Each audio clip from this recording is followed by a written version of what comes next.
If you're anything like me, something you probably struggle with on a regular basis is overthinking and overanalyzing life situations. My mind was even racing to develop content for this video. A lot of people in this day and age put themselves in the camp of an over-analytical thinker, and to be fair, I wouldn't consider it a positive or haughty thing to do. There are, of course, positive outlets for that, and we'll discuss those as a means for improving your experience with it. But for most people, when they think about this term, they just mean that their mind tends to race and overanalyze situations on its own without any rhyme or reason. With the hustle and bustle of the real world, having to be constantly available from your job, social media, notifications blowing up on your phone, you can't even go on a walk these days without all these thoughts popping up in your head and distracting you from just trying to enjoy the natural beauty of the world. The world is full of constant stimulation, problems to be solved, and the mind is constantly racing to process that information to figure out the best approach to move forward. But I think a lot of us recognize the reality of the situation is it's actually that overthinking and overanalyzing that's actually holding us back from being able to move forward. Depending on how overly meticulous you are as an individual, you may find that overthinking even extends to just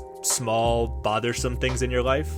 I, for example, just had to rearrange my desk because it was bothering me while I was trying to film this video. Some may be overly concerned about the crooked picture on the wall, or maybe that small typo they had in an email that they sent out and only realized after it was too late. When in social situations, you may try to preemptively envision your interaction with others in the room in your own mind before actually going up to talk to them, just to see how it would go. Maybe while you're in the shower, your thoughts go to an argument you never even had with somebody, but you just want to be prepared with what to say in case something gets brought up. And maybe when those blips do happen throughout your day, you just ruminate on that 10-minute awkward or terrible interaction, and the rest of your whole day is on autopilot. You do the things that you need to do, the work that needs to be done, you go to the events that you need to, but you're just not mentally present, and you'll find that the whole day zips by and you have little memory of it. Because instead of focusing on your day and the experiences you're having, you're just so focused on that 10 minutes that happened earlier that just frustrated you for whatever reason. I think what it comes down to at the end of the day is everybody does have this sort of mind spiral,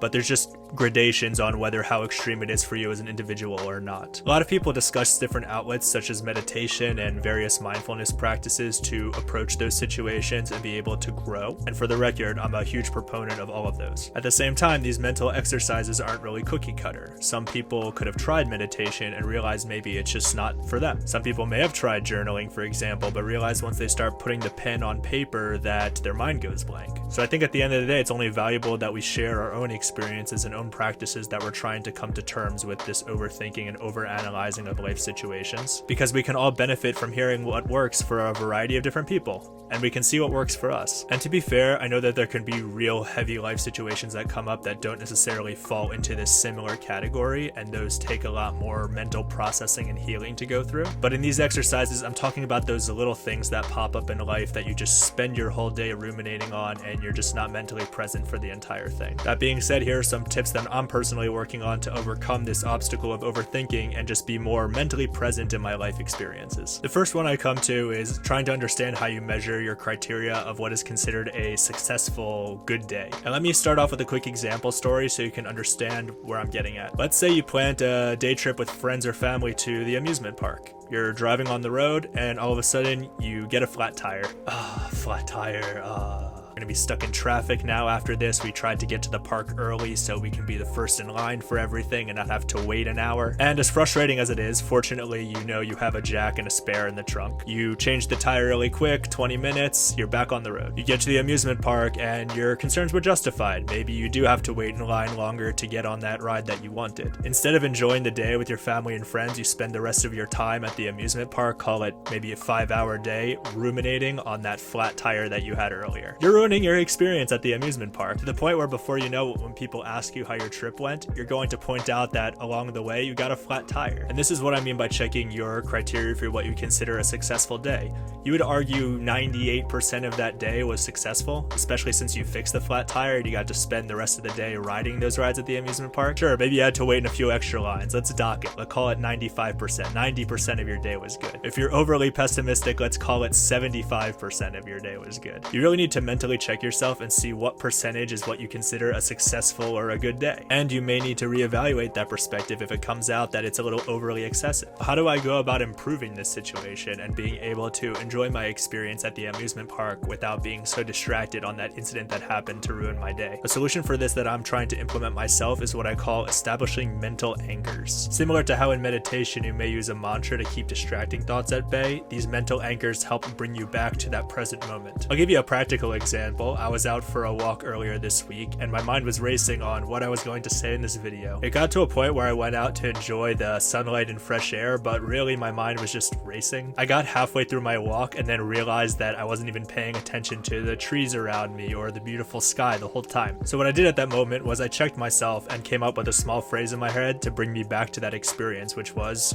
walks are meant for walking. It sounds kind of corny, but it worked for me. Anytime my mind would begin to drift off and start thinking about different ideas about work or social activity or these videos, for example, I just said to myself in my mind, walks are meant for walking. It's pretty straightforward, and it brought me back to just looking at whatever tree was right in front of me. And this is what I mean by a mental anchor. It's something that mentally checks you and allows you to home back in on your experience. So as you're going through those experiences in life, establish those little mental anchors and checks for yourself. Know what works for you and repeat it in your mind. Hopefully it serves as an outlet for you to be able to cut your distracting thoughts and refocus in the moment. Another one that may be good is assigning positive messages to distracting thoughts. So for example, you're walking down the street in the city and all of a sudden you hear the loud siren of a fire truck or an ambulance coming by. For that 10-20 second span of time, you can't hear your friend that's talking to you, your ears are ringing from the sound of it going by, and maybe it even gives you a little bit of a headache. You may come to think, oh, that sound is so annoying. Why does that sound so annoying? But you inherently understand that the sound of that siren is actually someone's life being saved or a fire being put out. In fact, by establishing this thought pattern, you're shifting your mindset to a more analytical view of the situation. These challenges are essentially meditative opportunities for you to train your brain toward a more optimistic outlook on life. And your over-analytical thought patterns are actually the tool to help you come to those conclusions. Another one most people point to is journaling because it gives you an opportunity for a brain dump. However, that doesn't work for everybody. If you're someone like me, you go for a walk and you have all these thoughts flowing through your head,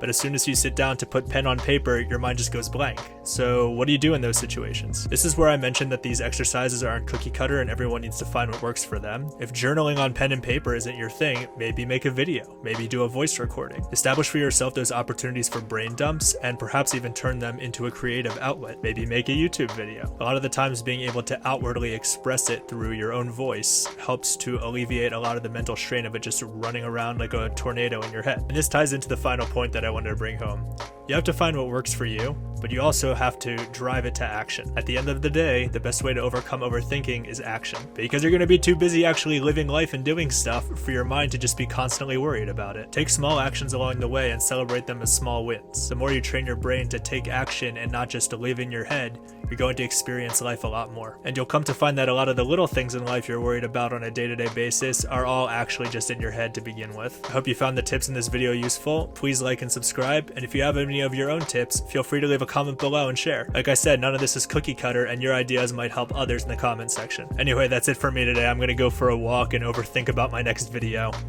Catch you guys in the next one. Peace.